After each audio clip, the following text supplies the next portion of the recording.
ഗതാഗത മന്ത്രിയായി കെ ഗണേഷ് കുമാർ എത്തിയതോടെ വലിയ പ്രതീക്ഷയായിരുന്നുവെന്നും എന്നാൽ ആ പ്രതീക്ഷ അധികം മുന്നോട്ടു പോകാൻ മുന്നണി സംവിധാനം അനുവദിച്ചില്ല. ചില തിരുത്തലുകൾക്ക് ഇറങ്ങിയപ്പോൾ മുഖ്യമന്ത്രി കണ്ണുരുട്ടി. ഇതോടെ ഗണേഷിന് തുടക്കത്തിലെ ആവേശം നഷ്ടമാകുകയും ചെയ്തു. ഇലക്ട്രിക് ബസ്സുകളുടെ വേണ്ടത്ര താല്പര്യം മന്ത്രിക്കില്ലെന്നതാണ് വസ്തുത. ഇതൊരു ശീതസമരമായി വളർന്നതോടെയാണ് CMD ബിജു പ്രഭാകർ അവധിയിൽ പ്രവേശിച്ചത്. ടൂറിസത്തിനായി കെട്ടിയാഘോഷിച്ചു കൊണ്ടുവന്ന KSRTC സ്വിഫ്റ്റിന്റെ ഇലക്ട്രിക് ഡബിൾ ഡക്കർ ബസ്സുകൾ ഒരു മാസമായിട്ടും ഓട്ടം തുടങ്ങിയില്ല. കേന്ദ്ര സഹായത്തോടെയുള്ള സ്മാർട്ട് സിറ്റി പദ്ധതിയുടെ ഭാഗമായി ലഭിച്ച 20 ഇലക്ട്രിക് ബസ്സുകളും ഇതുപോലെ കട്ടപ്പുറത്താണ്. ഇതിലേക്ക് നയിച്ചതും മന്ത്രിയുടെ താല്പര്യക്കുറവാണ്.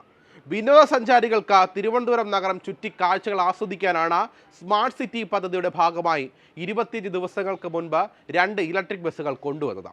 ഗതാഗത മന്ത്രി നേരിട്ട് വന്ന് ആഘോഷപൂർവ്വം ട്രയൽ റണ്ണും നടത്തി. സർവീസ് ഉടൻ തുടങ്ങുമെന്നും മന്ത്രി പ്രഖ്യാപിച്ചു. പക്ഷേ എൻജോയ്മെന്റ് നാട്ടുകാരിലേക്ക് ഇതുവരെ എത്തിയിട്ടില്ല. കാരണം ബസ്സുകൾ ആനയറയിലെ സ്വിഫ്റ്റ് ആസ്ഥാനത്ത് കാഴ്ചവസ്തുവായി ഇതുപോലെ തന്നെ നിൽക്കുകയാണ്. കൂട്ടിന് സ്മാർട്ട് സിറ്റി പദ്ധതിയുടെ ഭാഗമായി പുതുതായി ലഭിച്ച 20 സാധാരണ ഇലക്ട്രിക് ബസ്സുകളുമുണ്ട്.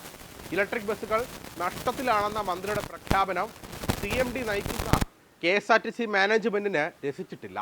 സർവീസുകൾ ലാഭത്തിലാണെന്നതിന് തെളിവായി മാനേജ്മെന്റ് കണക്കുകൾ പുറത്തുവിട്ടത് മന്ത്രിക്കും.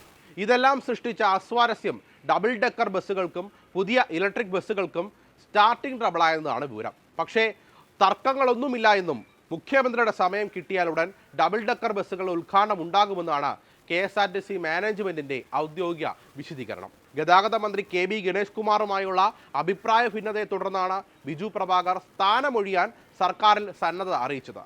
ആന്റണി രാജുവിന്റെ പകരക്കാരനായി ഗതാഗത മന്ത്രി സ്ഥാനത്ത് ഗണേഷ് കുമാർ എത്തിയപ്പോൾ മുതൽ ബിജു പ്രഭാകറുമായി നയപരമായ വിഷയങ്ങളിൽ അഭിപ്രായ ഭിന്നതയുണ്ടായിരുന്നു. എങ്കിലും അദ്ദേഹം MD സ്ഥാനത്ത് തുടരുകയായിരുന്നു. ഇത്തരം വിഷയങ്ങളിൽ ഗണേഷ് കുമാർ പരസ്യമായി വിയോജിപ്പ് രേഖപ്പെടുത്തിയപ്പോൾ അത് മാനേജ്മെന്റിന്റെ പിടിപ്പുകേടായി വ്യാഖ്യാനിക്കപ്പെട്ടിരുന്നു. ഈ സാഹചര്യത്തിൽ തന്നെയും മാറ്റണമെന്ന നിലപാടാണ് ബിജു പ്രഭാകറിന് ആദ്യം മുതൽ ഉണ്ടായിരുന്നത്. ഇലക്ട്രിക് ബസ്സുമായി ബന്ധപ്പെട്ട വിഷയത്തിലും ഗണേഷ് കുമാർ സ്വീകരിച്ച നിലപാട് ഭിന്നത രൂക്ഷമാണ്.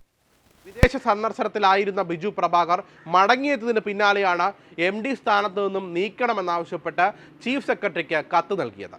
പിന്നാലെ അദ്ദേഹം അവധിയിൽ പ്രവേശിക്കുകയും ചെയ്തു.